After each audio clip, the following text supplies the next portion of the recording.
Hi friends, ಎಲ್ಲರೂ ಹೇಗಿದ್ದೀರಾ? ನನಗೆ ಸ್ವಲ್ಪ ಇನ್ನೂ ಶೀತ ಹಾಗೇನಿದೆ, ಮೂಗು ಕಟ್ಟಿದಾಗ ಆಗ್ತಾಯಿದೆ ಅಷ್ಟೇ. ಸೊ ಈ ಮಳೆಗೆ ಏನಾದರೂ ತಿನ್ನಬೇಕು ಅಂತ ಅನಿಸ್ತಾ ಇರುತ್ತೆ, ಡೈಲಿ ಏನಾದರೂ ಮಾಡ್ಕೊಂಡು ತಿನ್ನೋಣ ಅಂತೇಳಿ. ಸೊ ಹಾಗಾಗಿ ಇವತ್ತು ಹೂಕೋಸಿಂದ ಗೋಬಿ ಮಂಚೂರಿಯನ್ ಯಾವ ರೀತಿಯಾಗಿ ಮಾಡೋದು ಅಂತ ನಾನು ನಿಮಗೆ ವಿಡಿಯೋದಲ್ಲಿ ತಿಳಿಸ್ಕೊಡ್ತಾ ಇದ್ದೀನಿ. ಆಲ್ರೆಡಿ ನಾನು ಕ್ಯಾಬೇಜ್ ಮಂಚೂರಿಯನಲ್ಲಿ ಹೇಗೆ ಮಾಡೋದು ಅಂತ ತಿಳಿಸಿದ್ದೆ. ಹಾಗೇನಿದು ನಾವು ತುಂಬ ಸಲ ಮಾಡಿದ್ದೀವಿ, ಆದರೆ ವಿಡಿಯೋ ಮಾತ್ರ ಮಾಡೋದಕ್ಕೆ ಆಗಿರಲಿಲ್ಲ ಅಷ್ಟೇ. ಈ ಹೂಕೋಸು ಮಂಚೂರಿಯನ್ ಇದೆ ಅಲ್ವಾ, ಇದು ಎಷ್ಟು ತಿಂದರೂ ಇನ್ನೂ ತಿನ್ನಬೇಕು ಅಂತ ಅನಿಸ್ತಾ ಇರುತ್ತೆ. ಯಾಕಂದರೆ ಇದು ತಿಂದಷ್ಟು ಏನು ಸಾಕು ಸಾಕು ಅಂತ ಅನಿಸಲ್ಲ. ಈ ಕ್ಯಾಬೇಜ್ ಮಂಚೂರಿಯನ್ ಥರ ಅಲ್ಲ, ಇದೊಂಥರ ಚೆನ್ನಾಗಿರುತ್ತೆ ತಿನ್ನೋದಕ್ಕೆ.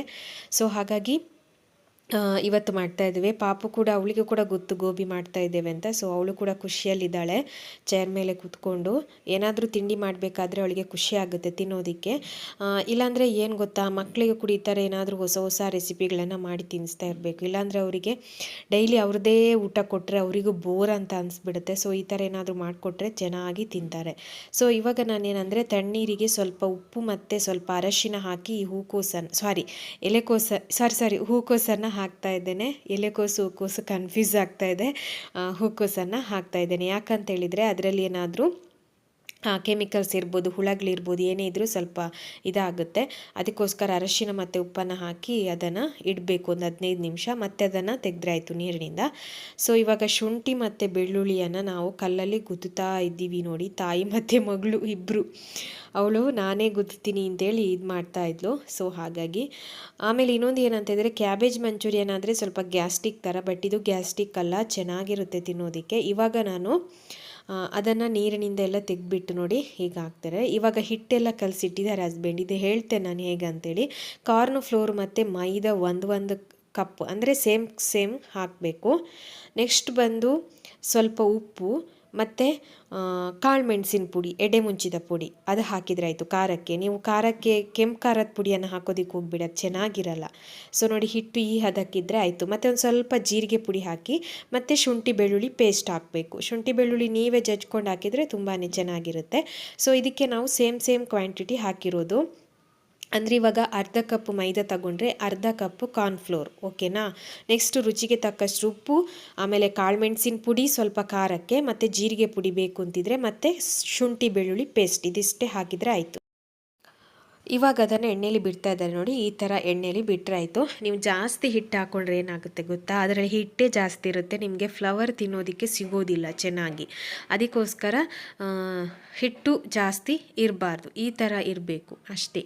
ಜಸ್ಟ್ ಅದಕ್ಕೆ ಮೆತ್ಕೊಂಡ್ರೆ ಸಾಕು, ಏನು ಹೂಕೋಸಿಗೆ ಹಿಟ್ಟು, ಓಕೆನಾ. ಇವಾಗ ಈ ಥರ ಎಣ್ಣೆಯಲ್ಲಿ ಬಿಟ್ಟರೆ ಆಯಿತು.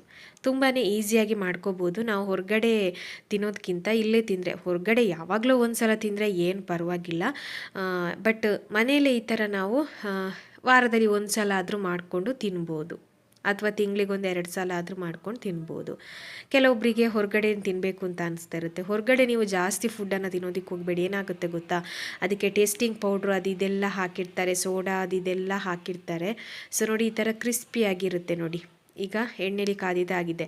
ಈ ಥರನೇ ಇರಬೇಕು. ನೀವು ಕಲರ್ಫುಲ್ ಆಗಿರಬೇಕು ಅಂತ ಖಾರದ ಪುಡಿ, ಕಲರ್ ಪುಡಿ ಎಲ್ಲ ಹಾಕೋದಕ್ಕೆ ಹೋಗಬೇಡಿ. ನ್ಯಾಚುರಲ್ ಆಗಿ ಮಾಡ್ಕೊತೀನಿ. ನಾನು ಕೂಡ ಅಷ್ಟೇ, ವೀಡಿಯೋ ಮಾಡೋದಕ್ಕೋಸ್ಕರ ನಾನು ಕಲರ್ ಆಗಲಿ ಯಾವುದು ಕೂಡ ಹಾಕಲ್ಲ. ನೀವು ನನ್ನ ವೀಡಿಯೋದಲ್ಲಿ ನೋಡಿರ್ಬೋದು. ಇವಾಗ ಗೋಬಿ ಮಂಚೂರಿಯನ್ ಎಲ್ಲ ಮಾಡ್ತಾ ಇರ್ತೀನಿ. ನೀವು ನನ್ನ ತಮ್ಲೈನ್ ನೋಡಿದರೆ ನಿಮ್ಗೆ ಗೊತ್ತಿರ್ಬೋದು, ನ್ಯಾಚುರಲ್ ಕಲರಲ್ಲೇ ಇರುತ್ತೆ, ಆಯಿತಾ. ಇವಾಗ ಶುಂಠಿ ಬೆಳ್ಳುಳ್ಳಿ ಪೇಸ್ಟ್ ರೆಡಿಯಾಗಿದೆ. ಆಮೇಲೆ ಕ್ಯಾಪ್ಸಿಕಮ್, ನೀರುಳ್ಳಿ, ಕೊತ್ತಂಬರಿ ಸೊಪ್ಪು ಎಲ್ಲ ಕಟ್ ಮಾಡಿ ಇಟ್ಕೊಂಡಿದ್ದೇನೆ. ಇದು ಮಸಾಲೆಗೆಲ್ಲ ರೆಡಿ ಮಾಡೋದಕ್ಕೆ ಎಲ್ಲ ಕಟ್ ಮಾಡಿ ಇಟ್ಕೊಂಡಿದ್ದೇನೆ. ಆಮೇಲೆ ಅಲ್ಲಿ ಕಾರ್ನ್ ಫ್ಲೋರ್ ಕೂಡ ಇದೆ. ಸೊ ಎಲ್ಲವೂ ರೆಡಿ ಆಯಿತು. ಇವಾಗಿನ್ನೂ ಮಾಡಿದರೆ ಆಯಿತು. ಈಚಿಂದ ಎಣ್ಣೆಯಲ್ಲಿ ಕೂಡ ಕಾಯಿಸ್ತಾ ಇದ್ದಾರೆ ಸ್ವಲ್ಪ ಉಳಿದಿರೋದನ್ನು. ಸೊ ಇವಾಗ ಏನು ಅಂತ ಹೇಳಿದರೆ, ಈ ಕಾರ್ನ್ ಫ್ಲೋರ್ ಇದೆ ಅಲ್ವಾ, ಅದನ್ನು ಒಂದು ಸ್ವಲ್ಪ ತೆಗೆದಿಟ್ಕೊಳ್ಬೇಕು ಒಂದು ತಟ್ಟೆಯಲ್ಲಿ. ಅದು ತೆಗೆದಿಟ್ಟು ಆದ ನಂತರ ನೀವು ಸ್ವಲ್ಪ ಟೊಮೆಟೊ ಕೆಚಪ್ಪು ಮತ್ತು ಸೋಯಾ ಸಾಸು, ಚಿಲ್ಲಿ ಸಾಸು, ಇದೆಲ್ಲ ಸ್ವಲ್ಪ ಹಾಕೋಬೇಕು. ಆಮೇಲೆ ವಿನೆಗರ್ ಬೇಡ, ಆಯಿತಾ. ಇದೆಲ್ಲ ಹಾಕೋಬೇಕು. ಅದು ಥಿಕ್ನೆಸ್ಸಿಗೋಸ್ಕರ ಹಾಕೊಳ್ಳುವಂಥದ್ದು ಯಾವುದು, ಕಾರ್ನ್ ಫ್ಲೋರು. ಮತ್ತು ಒಂದು ಸ್ವಲ್ಪ ಜೀರಿಗೆ ಪುಡಿ, ಸ್ವಲ್ಪ ಗರಂ ಮಸಾಲ, ಸ್ವಲ್ಪ ಖಾರದ ಪುಡಿ, ಇದು ಏನು ಕಾಶ್ಮೀರಿ ಚಿಲ್ಲಿ ಪೌಡ್ರ್, ಇದಿಷ್ಟು. ಇದೆಲ್ಲವನ್ನು ಹಾಕಿ ಈ ಒಂದು ಮಸಾಲೆನ ಒಂದು ರೆಡಿ ಮಾಡಿ ಇಟ್ಕೊಳ್ಬೇಕು.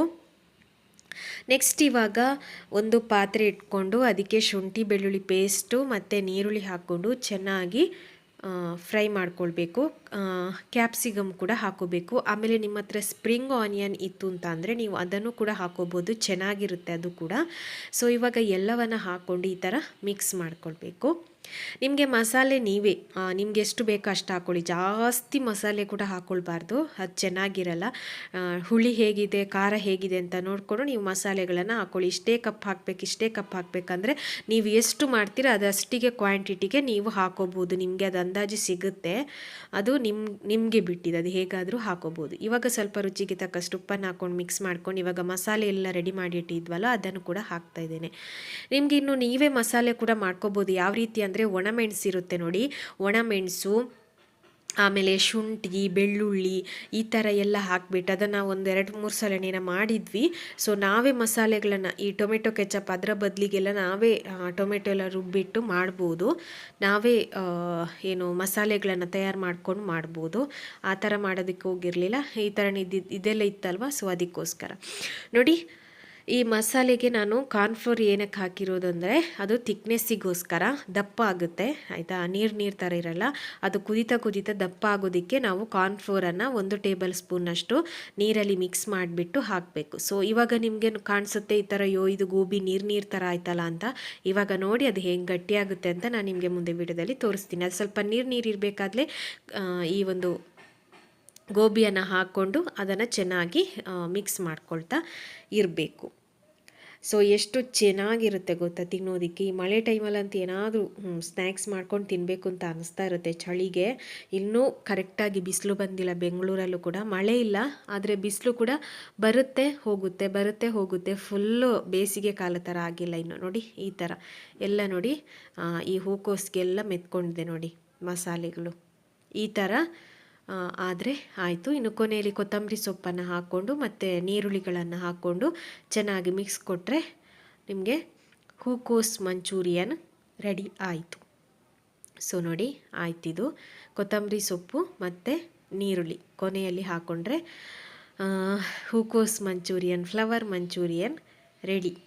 ಇನ್ನು ತಿನ್ನೋದೊಂದೇ ಬಾಕಿ ಅಷ್ಟೇ.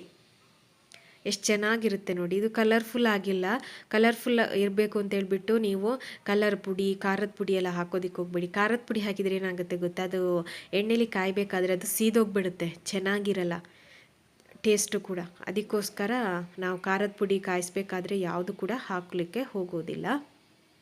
ಸೊ ಇವಾಗ ಗೋಬಿ ಮಂಚೂರಿಯನ್ ಯಾವ ರೀತಿ ಬಂತು ಅಂತ ಹೇಳಿ, ಹೂಕೋಸ್ ಗೋಬಿ ಮಂಚೂರಿಯನ್ ನೀವು ಕೂಡ ಮಾಡಿದ್ದೀರಾ ಅಂತ ನನಗೆ ಕಮೆಂಟ್ ಮೂಲಕ ತಿಳಿಸಿ. ನೆಕ್ಸ್ಟ್ ಇವಾಗ ಏನು ಗೊತ್ತಾ, ನಾನು ನಿಮಗೆ ಹೇಳಿದ್ದೆ ಗುಲಾಬಿ ಗಿಡಕ್ಕೆ ಯಾವ ಮದ್ದು ಹಾಕಿದ್ದು ಅಂತ ನಾನು ನಿಮಗೆ ನೆಕ್ಸ್ಟ್ ವ್ಲಾಗಲ್ಲಿ ತಿಳಿಸ್ತೇನೆ ಅಂತ. ಸೊ ನೋಡ್ತಾ ಇರ್ಬೋದು ನೀವು ಗುಲಾಬಿ ಗಿಡ ಯಾವ ಥರ ಬಂದಿದೆ ಅಂತೇಳಿ. ನಾನು ಹಿಂದಿನ ಯಾವುದೋ ಒಂದು ವ್ಲಾಗಲ್ಲಿ ನಿಮಗೆ ತೋರಿಸಿದ್ದೆ ಅಂತ ಅನಿಸುತ್ತೆ. ಗುಲಾಬಿ ಗಿಡ ಫುಲ್ಲು ಯೆಲ್ಲೋ ಕಲರ್ ಆಗ್ತಾ ಇದೆ, ಎಲೆ ಎಲ್ಲ ಇನ್ನೂ ಸತ್ತೋಗ್ಬಿಡುತ್ತೆ ಅಂತೇಳಿ. ಅದು ನಾನು ಆಲ್ರೆಡಿ ಯಾವುದೋ ಒಂದು ವ್ಲಾಗಲ್ಲಿ ಹೇಳಿದ್ದೆ, ಯಾರು ನೋಡಿದ್ದೀರಾ ಅಂತ ನನಗೆ ಗೊತ್ತಿಲ್ಲ. ಬಟ್ ಫುಲ್ಲು ಎಲೆ ಎಲ್ಲ ಯೆಲ್ಲೋ ಕಲರ್ ಆಗಿ ಹೋಗೋ ಥರ ಇತ್ತು ಇದು.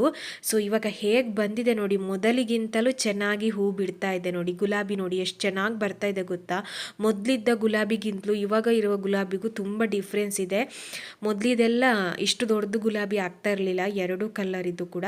ಸೊ ಎಷ್ಟು ಹಸ್ರಾಗಿ ಬೆಳೆದಿದೆ ಅಂತೇಳಿ ನೋಡಿ. ಇದಕ್ಕೆ ಏನು ಹಾಕಿರೋದು ಮದ್ದು ಅಂತ ನಾನು ನಿಮಗೆ ಇವಾಗ ಹೇಳ್ತಾ ಇದ್ದೇನೆ. ಸೊ ಇವಾಗ ನಾನು ನಿಮಗೆ ವಿಡಿಯೋದಲ್ಲಿ ತೋರಿಸ್ತಾ ಇದ್ದೀನಿ ನೋಡಿ. ಅದರ ಒಳಗಡೆ ಹೇಗಿರುತ್ತೆ ಅಂತ ನೆಕ್ಸ್ಟ್ ನಾನು ನಿಮಗೆ ತೋರಿಸ್ತೀನಿ. ಇದು ಗುಲಾಬಿ ಗಿಡಕ್ಕೆ ಮಾತ್ರ ಅಲ್ಲ, ನೀವು ಯಾವುದೆಲ್ಲ ಫ್ಲವರ್ ಗಿಡಗಳಿದೆ ನೋಡಿ ಅದಕ್ಕೆ ಹಾಕ್ಬೋದು. ವರ್ಧನ್ ತುಳಸಿ ಅಂತೇಳಿ ಹೆಸರು. ಇದು 75 ಗ್ರಾಮ್ ಇದೆ. ಇದಕ್ಕೆ MRP ಬಂದು 60 ರೂಪಾಯಿ ಇದೆ ನೋಡಿ. 60 ರೂಪಾಯಿ ಎಷ್ಟು, 75 ಗ್ರಾಮಿಗೆ 60 ರೂಪಾಯಿ ಇದಕ್ಕೆ. ಸೊ ಇದನ್ನು ಹಾಕಿದ ನಂತರ ಅದು ಅಷ್ಟು ಚೆನ್ನಾಗಿ ಬಂದಿರೋದು ಎಲೆ ಎಲ್ಲ. ಎಷ್ಟು ಹಳದಿ ಕಟ್ಟಿತ್ತು ಗೊತ್ತಾ. ನಾವೊಂದು 3-4 ಗಾರ್ಡನಿಗೆ ಹೋಗಿದ್ವಿ ನಾವು.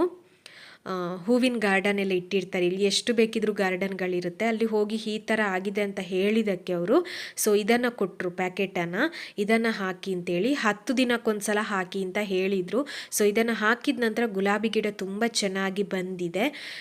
ನೀವು ಕೂಡ ಇದನ್ನು ಗೂಗಲ್ನಲ್ಲಿ ಸರ್ಚ್ ಮಾಡಿದರೆ ನಿಮಗೂ ಕೂಡ ಇದ್ರ ಸಿಗುತ್ತೆ ಆಯಿತಾ. ಈ ಥರ ವರ್ಧನ್ ತುಳಸಿ ಅಂತ ಹಾಕಿ ನಿಮಗೆ ಸಿಗುತ್ತೆ ಅದು. ಸೊ ನೀವು ಕೂಡ ನೋಡಿ, ನಿಮ್ಮ ಮನೇಲಿ ಯಾವುದಾದ್ರೂ ಫ್ಲವರ್ ಗಿಡಗಳು ಸಾಯೋ ಥರ ಅಥವಾ ಅದಕ್ಕೇನಾದರೂ ಕಾಯಿಲೆ ಬಂದಿರುತ್ತೆ. ನಾನು ಹೇಳ್ದಲ್ಲ ಎಲೆ ಎಲ್ಲ ಯೆಲ್ಲೋ ಕಲರ್ ಥರ ಆಗಿರುತ್ತೆ. ಸೊ ಆ ಥರದಕ್ಕೆ ಇದನ್ನು ನೀವು ಟ್ರೈ ಮಾಡಿ ನೋಡಿ. ಇದ್ರೊಳಗಡೆ ಹೇಗಿರುತ್ತೆ ಅಂತ ನೆಕ್ಸ್ಟ್ ವ್ಲಾಗಲ್ಲಿ ತಿಳಿಸ್ತೀನಿ.